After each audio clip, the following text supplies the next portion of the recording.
Hello, everybody. Welcome back to another season of the Cliff Ellis Show. I'm your host, Dave Ackert, joined by the one and only Cliff Ellis. Coach, another college basketball season getting underway, another season of this show. Personally, one of my favorite sports, one of the best times of the year. So excited. How are things going for you so far? Well, it's been an off season that has been interesting because we got to go to the Dominican Republic and get our team ready. We got a lot of new faces. It's an inexperienced team in today's time with the transfer portal and things the way that they are. You're going to see this more and no more, but the trip gave us experience. We opened up this week with a game against Piedmont. We're able to pull it out. Tough game, but we've got some guys that I think are going to continue to grow and get better. And as always, it's always a great time of year when you can start the season.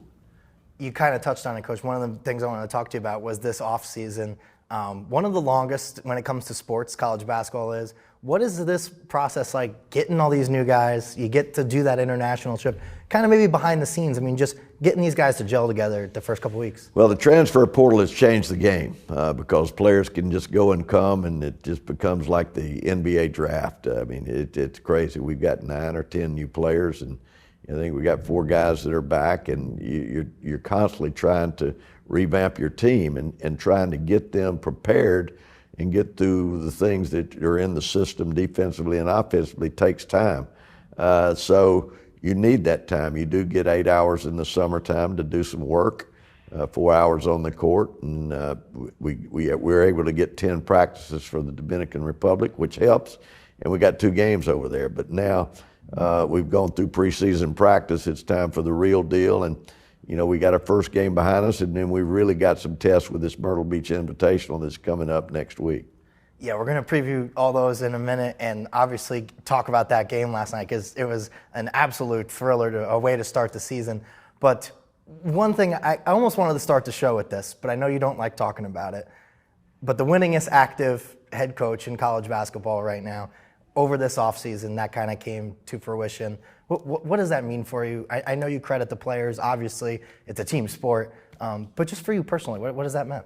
Well, I'm proud of it, for sure. But it's about the players and the coaches that have been here. It's a team effort. My name may be on it, but there's so many people that have played a part in it.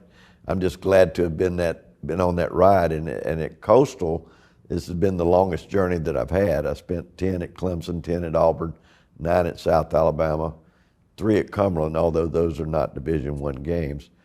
So I'm very proud of it. A follow-up to that is maybe the best text or call you've gotten. I know you've met a lot of Hall of Famers in your journeys, and did you have anybody reach out as a congratulations that kind of stuck out? Well, I'm very close to guys like Mike Krzyzewski and people like that, and Bobby Crimmins, some of the guys from back in the day. Those are guys that reach out and have reached out. Guys that I've been close to over the years, especially guys from the old ACC days. Awesome. And coming up here in the next break, we're going to talk about that thriller of a game. The home crowd really showed up for the first game of the season. And then we're going to tag along and talk about that Myrtle Beach Invitational that's coming up here in just a few weeks. But for now, we'll be right back after a word from our sponsors.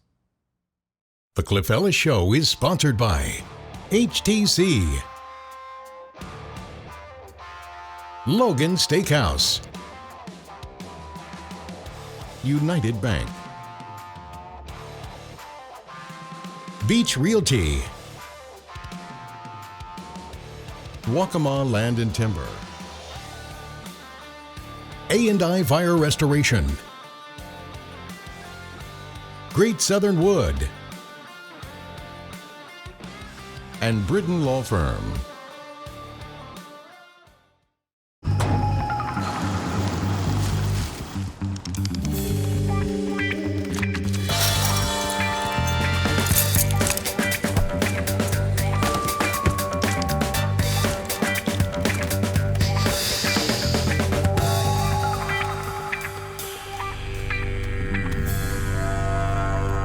For 5-star backyards, Yellowwood brand pressure-treated pine. If it doesn't have this yellow tag, you don't want it. Hand-cut USDA choice beef, expertly butchered by Logan's in-house professionals, and grilled to perfection over mesquite wood fire. Yeah, that's steak done right. Don't want steak? Logan's Mesquite flame-grilled, fresh, never-frozen chicken and wild coho salmon are sure to please. Logan's, fresh food, cooked to perfection, just for you. Waccamaw Land and Timber has been serving the Grand Strand since 1982. The ultimate goal of Waccamaw Land and Timber is to achieve the best interests of both the buyer and the seller. We can handle all of your commercial real estate needs. But if you're just looking for a place to relax, hunt, or fish, the professionals at Waccamaw Land and Timber can find you the perfect recreational property as well. Call 843-449-0441 to discuss your real estate needs with Waccamaw Land and Timber. Where's Olivia? Upstairs taking a bath. You think he's cute? He's in 2 of my classes. Oh, sugar, you're about to have a mess on your hands. Upstairs, you got about 40 gallons of water that's getting ready to destroy your ceilings and your floors. Olivia, tub, now. Geez, that was a close one. Glad to help, honey. But let me tell you, when it comes to those teenage hormones, you are on your own. Trouble doesn't always come with a warning. You can rely on A&I. And welcome back to the Cliff Ellis Show, everybody. We're just getting this season started, just getting this show started. Coach, the home crowd at your first game of the season really showed up. I mean, I really think Teal Nation was loud, especially at the end of the game. We'll get to that in a moment. But maybe just to start things, I mean, what does that mean when you see opening night and you see the fans show up? Well, a lot of emotion. You want to get them involved, and they were involved. I think it's very important when you play at home that you have that, or you really don't have what they call home court advantage. And having the fans show up really means a lot. It really says a lot. And we'll need that as we go into the Myrtle Beach Invitational and every home game that we play. We've got a lot of home games this year. I think that we've got a total of, 18 home games. And so all these games are going to be important. Let's maybe start with the first half of the game before we get to the ending. It seemed like the threes started falling for you guys in the second half of that first half, or towards the end of the first half. What is that like in the moment of the first half? Close game, shots aren't falling, but then they kind of start to do. What are you telling the players maybe in the halftime locker room? Well, what we played against was a team that is a lot smaller than we are. We've got the big front line and we've got our guards, but they spread the floor out. And that's what smaller teams do. They spread the floor out. And so we got guys 6'10" and 6'11" that are out trying to guard the three-point shot. That's not a natural position for them, especially in our league. So what this team did was force our big men out and also set some screens way out on the floor and really tried to stretch our bigs to open up areas where they could drive and kick and hit the threes.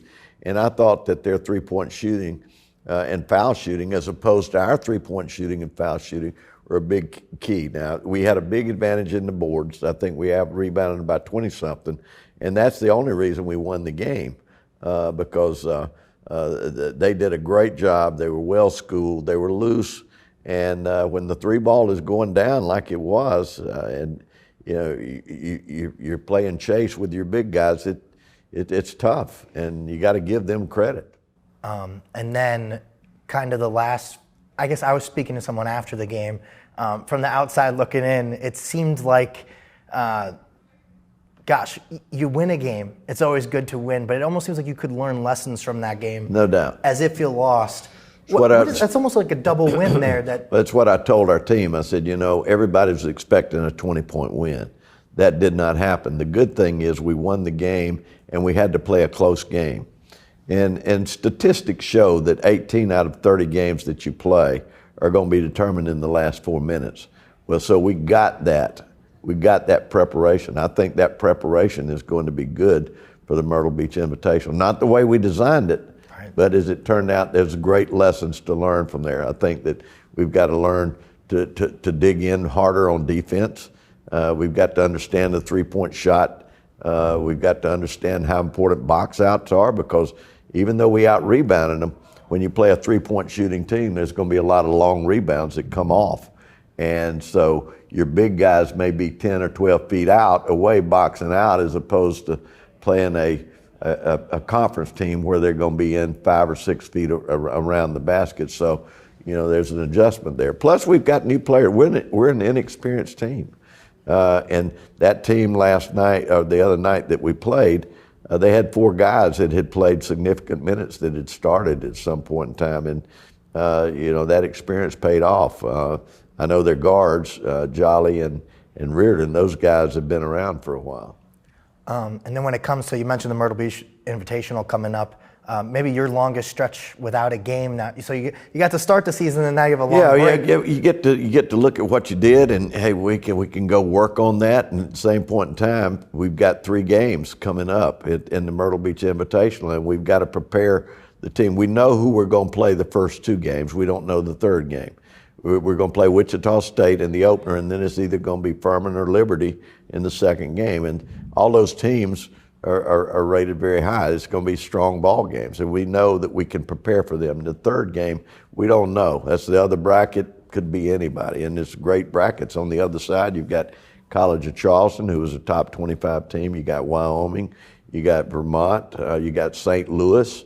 You've got some very, very good basketball teams that will be on that third night or 3rd day. Right. And we actually play, I think we play Wichita State this coming Thursday at 4:30. But this is a good thing, Dave, for everybody. It's going to be good preparation for us to get ready for conference basketball. It's good preparation for your conference tournament because you're playing all these games in a row.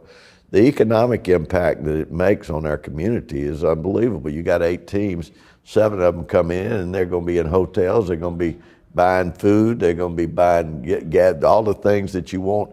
It's a significant impact. And this thing started a few years ago, and every year, whether we're in it or not, Coastal Carolina gets exposed nationally because ESPN comes in.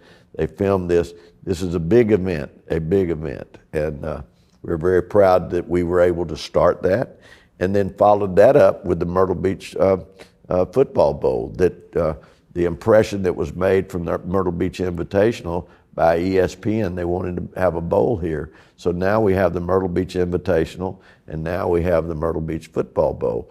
The economic impact, the national recognition it brings to not only our school but the city is huge. Yeah, you mentioned some of the schools I wanted to. Vermont, always really good in the America East. Yep. You get to bring the Northeast in. Furman and Charleston, in-state, yep, quote-unquote rivals. Liberty. Liberty is another one. So just bringing in all those people, I mean, it really is huge. You get to maybe have the melding of South Carolina, and then obviously teams like St. Louis from all over the country and Wyoming. But we're going to have more on that in a little bit and speak to some of the players here in just a few seconds, and we'll be right back after another word from our sponsors. Upstairs taking a bath. You think he's cute? He's in 2 of my classes. Oh, sugar, you're about to have a mess on your hands. Upstairs, you got about 40 gallons of water that's getting ready to destroy your ceilings and your floors. Olivia, tub, now. Geez, that was a close one. Glad to help, honey. But let me tell you, when it comes to those teenage hormones, you are on your own. Trouble doesn't always come with a warning. You can rely on A&I.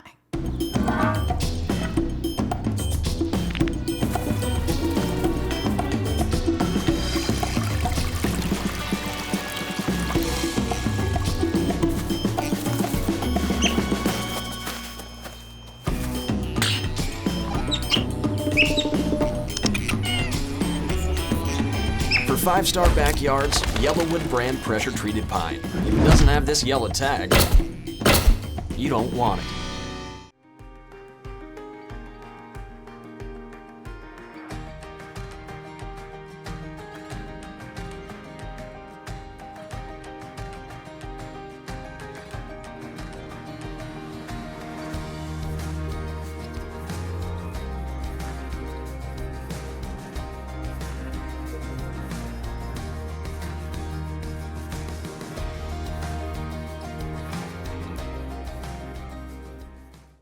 HDC is here to connect you to the things that matter most in your life.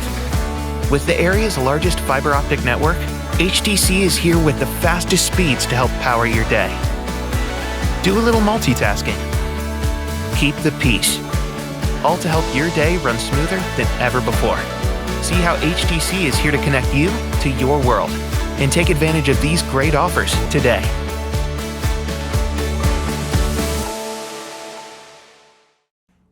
And And hello, everybody. Welcome back to the Cliff Ellis Show. Now we're going to take a moment and talk to some of the players. Joining now with one of them, Jacob Meyer, freshman on the team. Get the first win under your belt. What is that like, though? I mean, a lot of new guys that still have to gel together. Was that maybe one of the reasons the game was so close? You know, it was definitely a learning experience. You know, I think we went out, we played hard. Definitely the crowd, you know, had us going. But, you know, we played. That was a great team. You know, they hit a lot of great shots. And, you know, I think it was a great learning experience. You know. You mentioned the gelling on this team. I think was it 8, 9 new guys. Yeah. What was that like in the offseason when you guys got to do that international trip? Did that help at all? Oh, it really did. You know, we played 2 pro teams. You know, and we got to hang out a lot. You know, learn each other's personalities. It was a great time. You know, we all had a blast. I don't know your stats off the top of your head, but you had one heck of a game. He's number 12 for anybody. We're going to probably roll some of the highlights. But what is that like? I mean, first game jitters, did you have any? And just, I mean, how many points you had? I mean, it was a good performance for the first game. You know, honestly, at first, you know, I was a little nervous, you know, but then, you know, once the ball started rolling and we got some points going in, you know, I think I started getting my confidence and, you know, it felt good to be out there. You mentioned the crowd. I think they really showed up for the season opener. What is that like when you get out there and you see all the people? Oh, for my first college game, you know, I loved it. You know, I love the crowd. You know, it gives us a lot of energy, makes us want to play harder, you know, make big plays, make the crowd go wild. Did you even notice at the end of the game how loud it was, or are you in a zone? Walk us maybe through that last minute or two. The last minute, you know, we was just in a zone. You know, I couldn't even hear it. Couldn't even hear it until my mom was in the stand. She told me, the crowd was like loud. It was fun, so. You guys kind of have a lot of off time coming up to I mean, you haven't done it yet, but what is that like? You finally get a game, and then now you have to wait 10 days to play again. Oh, you know, it's probably going to be rough, but, you know, we got to get back in the gym, you know, work hard, you know, get ready for a big opponent, so. And then last thing, that Myrtle Beach Invitational coming up. A lot of big teams from all different conferences across the country. First up, the Wichita State Shockers. What do you guys need to do to maybe shock the Shockers? You know, I think, you know, just play hard, be us, you know, bring a lot of energy and toughness, and all trust each other, and I think I'll get us the win. All right, well, thank you again for joining us. Yep, thank you. Here in a second, we're going to talk to another one of the players. All right, everybody, welcome back to the Cliff Ellis Show. Joined with another player here, another freshman on the team, Trevor Barrett. Trevor, what is this like? Maybe the first question I'm going to ask everybody. New team, 8 or 9 new guys on the squad. What is this like, kind of just getting to gel with everyone? It's been a good experience for me. I was one of the last guys to come in. I came in a week after school started, so it made it easier for me to adjust, just having a lot of new faces around me too, instead of me being like the only one coming in. So all the guys are cool. We all get along well. So I mean, so far you can't really tell that we have 9 new guys, but it's been good for me. Does the coaching staff, or maybe even just, is everyone almost used to transferring now? Is it almost like, hey, we all kind of know we're in the same boat, we all want to hang out after class, and you know, I mean, do you guys just kind of have to force it, or does it just come naturally? I mean, you guys are just a team. Yeah, I think it just comes naturally, just spending so much time together, on and off the court. Like Jacob said, it was just like, we all get along. It's like a brotherhood here. No matter like what grade you're in, you don't get treated differently for being a freshman, which I thought was surprising, but everyone gets along well, and we all gel well together. I mentioned the crowd earlier. Was it noticeable for you how many people were there opening night? I mean, I think that's one heck of a way to start the season, right? Yeah, the crowd definitely got me fired up on the bench. I was cheering louder because they were cheering louder, so it was great to have everybody out. Bigger turnout than I expected, so it was exciting for us to have everybody there. Awesome. And then you have that momentum now, riding into the Myrtle Beach Invitational. You guys only get to play in that every 4 years, so maybe what do you think that's going to be like, playing in that with teams from all different conferences all over the country? I mean, it's going to be awesome for me, the environment, hopefully. Atmosphere is going to be great. Playing a team like Wichita State, just like something that you dream of as a kid, playing in an environment like that. All the good mid-major teams are in it, a lot of the good mid-major teams from around the country, so whoever we play is going to be a good test for us, so it'll be exciting for us to play and then also learn from that as well. Awesome. Well, thank you very much. I appreciate the time. Yes, sir. We're going to have a little bit more with Coach Cliff Ellis right after this. HTC is here to connect you to the things that matter most in your life. With the area's largest fiber optic network, HTC is here with the fastest speeds to help power your day. Do a little multitasking. Keep the peace. All to help your day run smoother than ever before. See how HTC is here to connect you to your world and take advantage of these great offers today.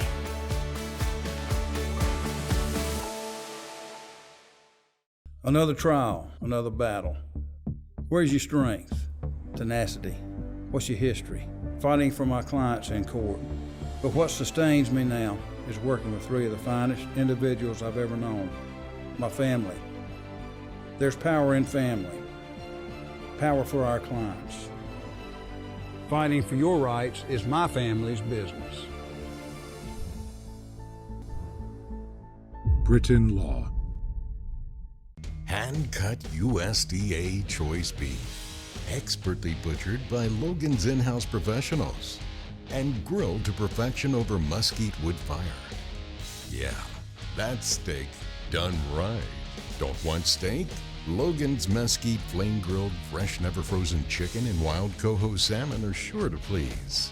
Logan's, fresh food, cooked to perfection just for you.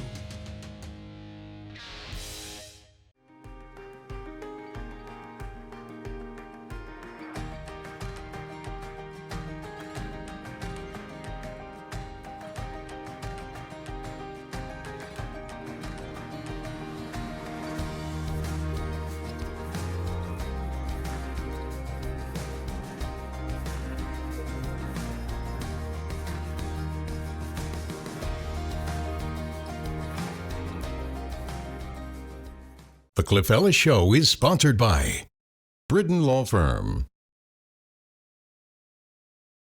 Great Southern Wood,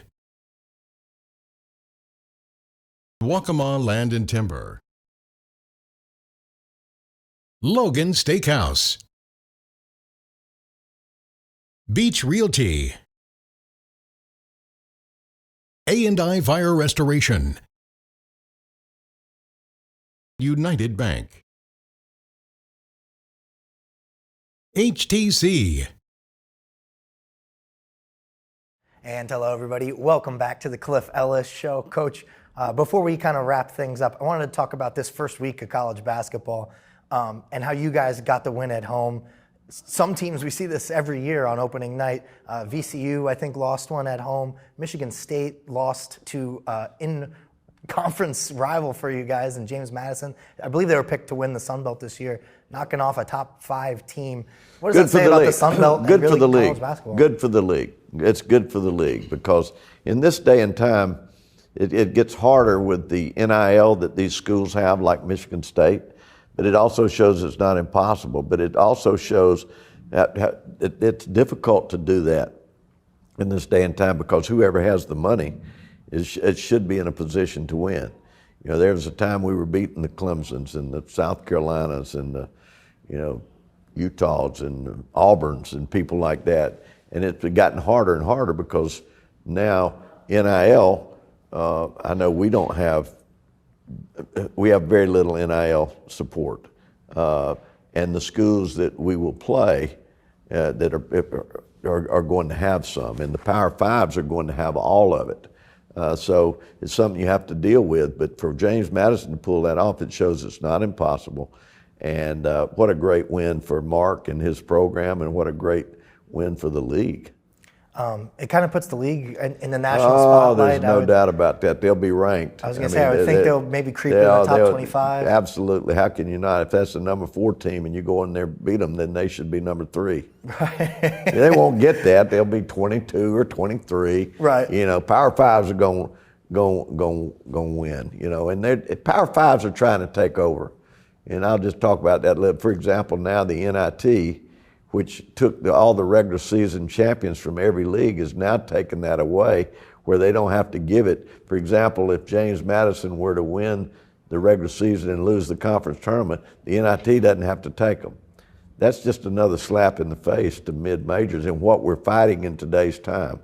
And I know for fans, I don't know how much attention is paid to what's going on, but the game has changed more so than any part of my coaching career since the 3-point shot and the shot clock, with the fact that transfer portal, NIL, what's going on with the NIT, because now the shots that we have are the CBI, and if they have the CIT for mid-major programs, which we've gone to the finals to several times, but the Power Fives are just trying to take control of everything. And I've been on the other side. I've been at Auburn for 10 years, and I've been at Clemson for 10 years, and I understand what they're trying to do. They don't want James Madison to come to the NCAA tournament and beat them.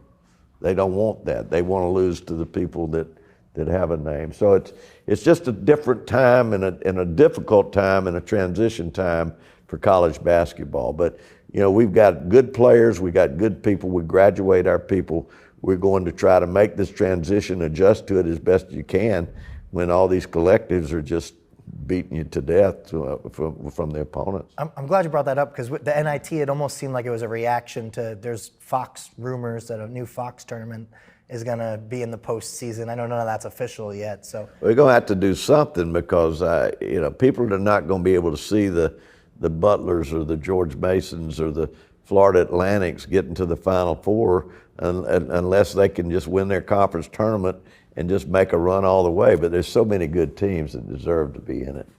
But coming back to the Sun Belt and James Madison, I don't think they're the only ones in the Sun Belt that could maybe pull off more upsets. No, I think everybody could. I think we could win some games. I think everybody in the league could. It's early, but once again, the difference in James Madison, they got players returning. They got players returning. James Madison, App State has players returning. We're still trying to figure this thing out. It's early, but we've got 11 games. We got 10 more games before we get in our conference tournament, and we got good games ahead. So we'll continue to strive to get better.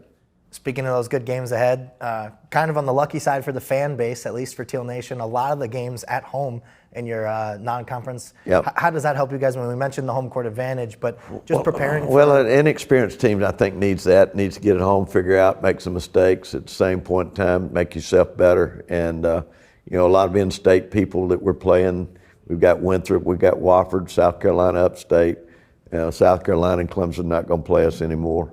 So we've got a lot of good games that are ahead of us. And, once again, the Myrtle Beach Invitational coming up this week. Man, we need everybody out there. We need everybody out there playing Thursday, Friday, and Sunday. Follow the schedule, come out there. It's great basketball.